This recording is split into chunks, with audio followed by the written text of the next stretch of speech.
اب اس کے بعد اس کتاب کی ریلیز ہوگی اور اس کے ایک ایک نسخہ اس کا تمام شہنشین پر تشریف فرما مہمانوں کو پیش کیا جائے گا اور اس طرح اس کتاب کی رسم اجرا انجام پائے گی۔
بہت شکریہ۔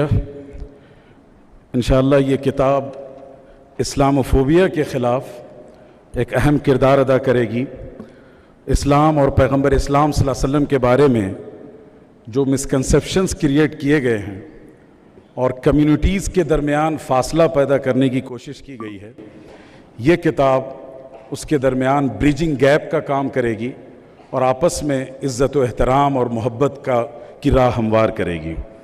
اب اس کے بعد میں آج کے اس نشست کے مہمان خصوصی اور جن کی کتاب کی رسم اجرا ہونی تھی، حضرت مولانا خالد سیف اللہ رحمانی صاحب، جو all India Muslim personal law board کے president, Al Mahad Al Aali Al Islami Hyderabad host organization کے فاؤنڈر اور ڈائریکٹر ہیں، اور پوری دنیا میں یہاں سے لے کے سعودی عرب اور مکہ، یورپ اور امریکہ تک جتنے اسلامک جورسپریڈنس کے ادارے ہیں ان سب کے ممبر یا چیئرمین ہیں۔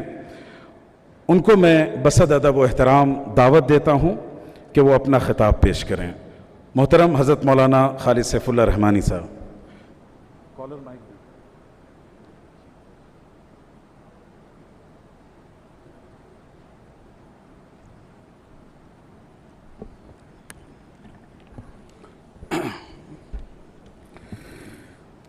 اللہ کے نام سے جو بےحد مہربان اور نہایت رحم کرنے والا ہے، اور جو پوری انسانیت کا پرمیشور، اس کا مالک اور اس کا پروردگار ہے، اور لاکھوں درود و سلام ہو اس پیغمبر جناب محمد رسول اللہ صلی اللہ علیہ وسلم پر، جنہوں نے انسانوں کو انسان بننا سکھایا، جنہوں نے اس دنیا میں امن اور انصاف کا چراغ جلایا، اور جن کی روشنی سے اس دنیا میں اخلاق کی روشنی پھیلی۔ محترم بھائیوں، محترم جناب، ہمارے بہت ہی معزز چیف منسٹر صاحب، جنہوں نے تکلیف اٹھائی اور آج کے اس پروگرام میں یہاں تشریف لائے، محترم جناب اسد الدین اویسی صاحب، معزز رکن پارلیمنٹ و صدر کل ہند مجلس اتحاد المسلمین، محترم جناب شبیر علی صاحب، جو ہماری ریاست کے بہت ہی فعال اور مخلص قائد ہیں، محترم جناب فہیم الدین قریشی صاحب، جنہوں نے جو ماشاءاللہ بڑی اچھی خدمت انجام دے رہے ہیں اور اس وقت ٹیم ریز کی ذمہ داری ان سے متعلق ہے، تمام بھائیوں اور بہنوں، میرے لیے بڑی خوشی کی بات ہے، یہ کتاب چند سال پہلے پہلی بار میں نے اردو زبان میں لکھی، پھر اس کا عربی زبان میں ترجمہ ہوا، وہ ہندوستان سے بھی شائع ہوا، عرب ملک سے بھی شائع ہوا، پھر اس کا ہندی ٹرانسلیشن مدھیہ پردیش کے شہر اندور سے شائع ہوا، اس کا بنگلہ ترجمہ پڑوسی ملک بنگلہ دیش سے شائع ہوا، اس کا ملیالم ترجمہ کیرالہ سے شائع ہوا، اس کا تیلگو ترجمہ آندھرا پردیش کے شہر کڑپا سے شائع ہوا، اس کا ترجمہ بیرون ملک میں فرینچ زبان میں بھی فرانس سے شائع ہوا۔ تو میں اس کو اپنے لیے بہت بڑی سعادت سمجھتا ہوں کہ حضور صلی اللہ علیہ وسلم کا ایک ادنا غلام کہ اگر اس کو اپنے نبی کی خاک نالین بھی مل جائے تو اس کے لیے باعث صد افتخار ہے۔ اس کو اس بات کا موقع ملا کہ اپنے آقا اپنے مولا صلی اللہ علیہ وسلم کے بارے میں دو چار کلمہ محبت دنیا کے مختلف حصوں تک پہنچائے۔ میرے بھائیوں اور بزرگوں، اس موقع سے میں مختصر وقت میں 3 باتیں عرض کرنا چاہتا ہوں۔ ہم محمد صلی اللہ علیہ وسلم کو پروفٹ مانتے ہیں، اللہ کا پیغمبر مانتے ہیں۔ پہلا سوال یہ ہے کہ پیغمبر کی کیا ضرورت ہے؟ خدا کی طرف سے اس دنیا میں دودت کیوں بھیجے گئے؟ ان کی کیا ضرورت تھی؟ خدا کے ایمبیسڈر کیوں اس دنیا میں بھیجے گئے؟ دوسری بات میں یہ پیش کرنا چاہوں گا کہ دنیا میں بڑی بڑی ہستیاں گزری ہیں، بڑے بڑے دھارمک بزرگ گزرے ہیں، وہ سب ہمارے لیے ہمارے سروں کا تاج ہیں، لیکن ہم ایسا کیوں سمجھتے ہیں کہ محمد صلی اللہ علیہ وسلم کی ذات ہی ایسی ہے کہ جس کو ہم انسانیت کے لیے آج کے حالات میں ماڈل اور نمونے کے طور پر پیش کر سکتے ہیں؟ اور تیسری بات یہ ہے کہ محمد الرسول اللہ صلی اللہ علیہ وسلم کی تمام تعلیمات کا، ان کی ہدایات کا خلاصہ کیا ہے؟ پہلی بات یہ ہے میرے بھائیوں، ہم آپ دیکھتے ہیں کہ جب کوئی کمپنی کوئی مشین تیار کرتی ہے، کسی ٹیکنالوجی کو ڈیولپ کرتی ہے اور اس کو استعمال کے لیے مارکیٹ میں لاتی ہے تو 2 طریقوں سے استعمال کرنے والوں کی مدد کرتی ہے۔ ایک تو ایسا بکلیٹ شائع کرتی ہے جو اس مشنری کے بارے میں اور اس کے استعمال کے طریقے کے بارے میں بتائے، اور دوسرا ایک ایسے ایکسپرٹ کو بھیجتی ہے جو لوگوں کو عملی طور پر اس کو سمجھائے۔ تو پوری کائنات آپ دیکھیں، ایک مشین تو وہ ہے جو انسان نے بنائی ہے، لیکن اس کائنات میں کتنی ہی مشینیں ہیں جس کو اس کائنات کے پیدا کرنے والے نے، اس کے پرمیشور نے بنائی ہے۔ اور ان مشینوں میں سب سے اہم ترین مشین جو سب سے زیادہ پیچیدہ ہے اور سب سے زیادہ باریک ٹیکنالوجی کے حامل ہے، وہ ہم اور آپ ہیں۔ خدا نے جو ہمیں بنایا ہے ایک ایسی مشین کہ جو دنیا کی سب سے زیادہ نازک مشین ہے۔ آپ غور کیجئے کہ ہمارے جسم میں جو رگیں ہیں اور نالیاں ہیں، میڈیکل سائنس کے ایکسپرٹس کہتے ہیں وہ اتنی لمبی ہیں کہ ان کی لمبائی تقریباً 45 میل ہے، اور جو ہمارے جسم میں وہ رگیں ہیں جو پورے باڈی کو خون پہنچاتی ہیں وہ تو بلینوں میں ہیں۔ ایک دن میں ہم 23,000 سے زیادہ دفعہ سانس لیتے ہیں، اور 1,15,000 سے زیادہ ایک دن میں ہمارا دل دھڑکتا ہے، دھڑکن پیدا ہوتی ہے۔ دماغ جو ہمارے جسم کا بادشاہ ہے اس میں 100 ارب سے زیادہ سیلز ہیں، خلیات ہیں۔ تو میں نے اشارتاً کہا کہ ہم ایک ایسی مشین ہیں جو قدرت کے اس کارخانے میں سب سے زیادہ ایڈوانس اور سب سے زیادہ نازک اور پیچیدہ مشین ہے۔ ہم اپنے آپ کو کس طرح استعمال کریں، ہم اپنی صلاحیت کو کہاں خرچ کریں اور کہاں خرچ کرنے سے بچیں، اس کے لیے بھی ضرورت تھی کہ ہمارا بنانے والا ہماری رہنمائی کرے۔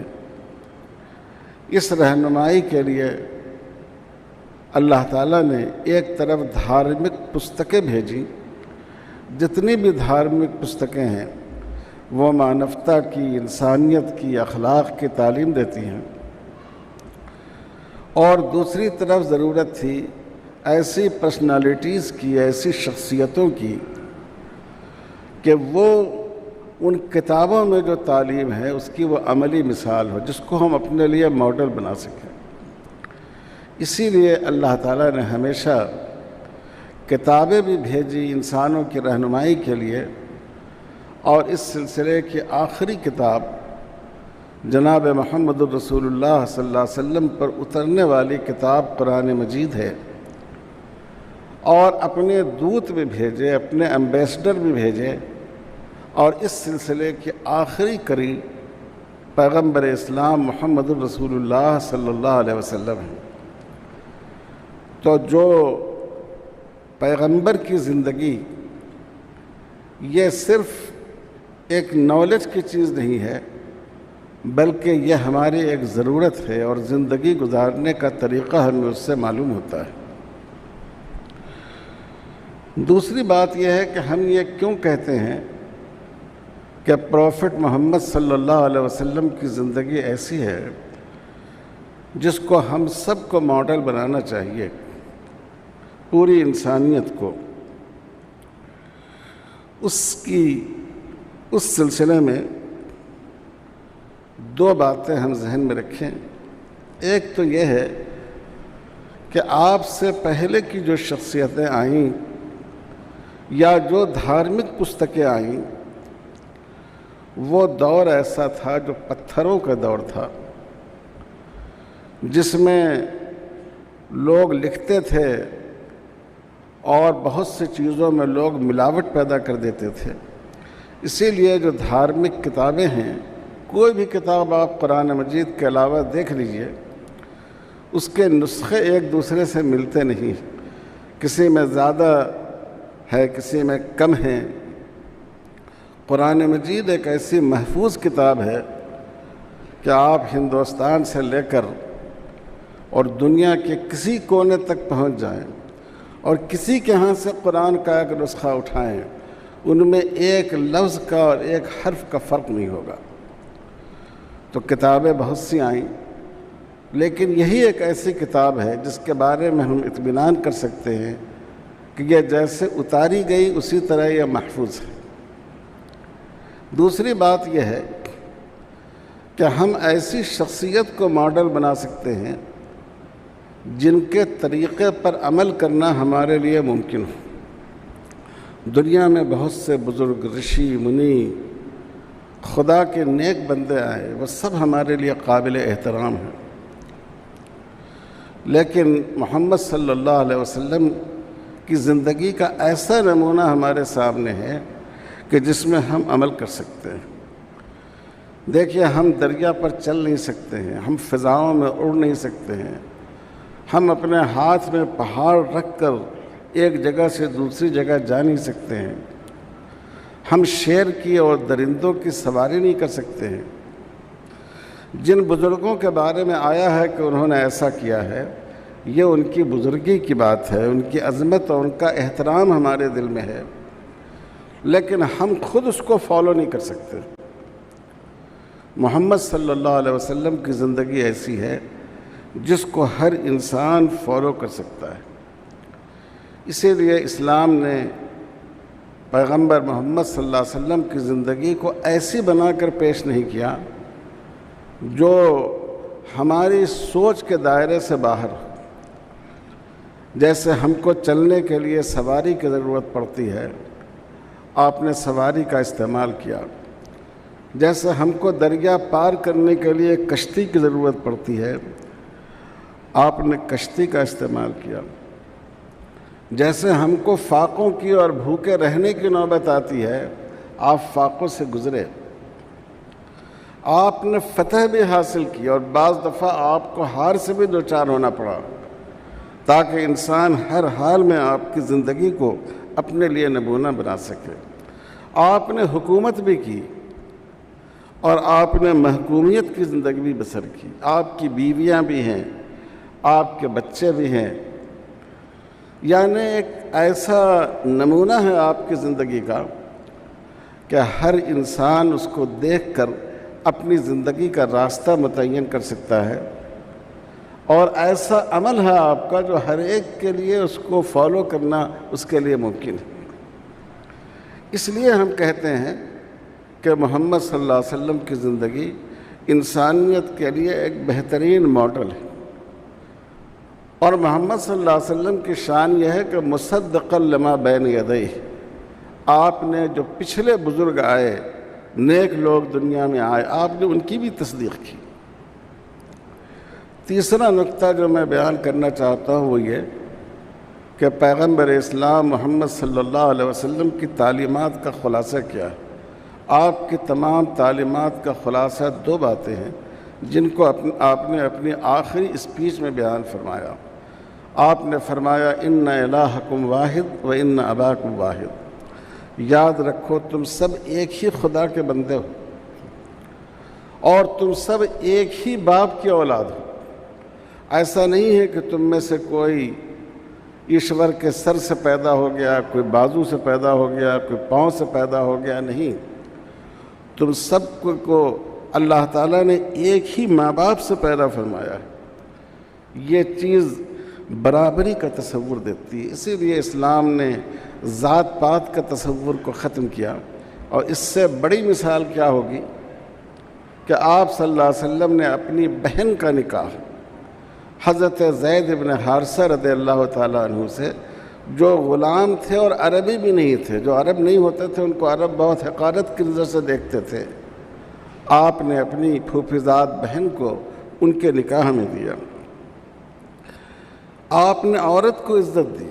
اس زمانے میں جب عورت کو نحس سمجھا جاتا تھا، گناہ کا دروازہ سمجھا جاتا تھا، آپ صلی اللہ علیہ وسلم نے عورتوں کی تعریف کی۔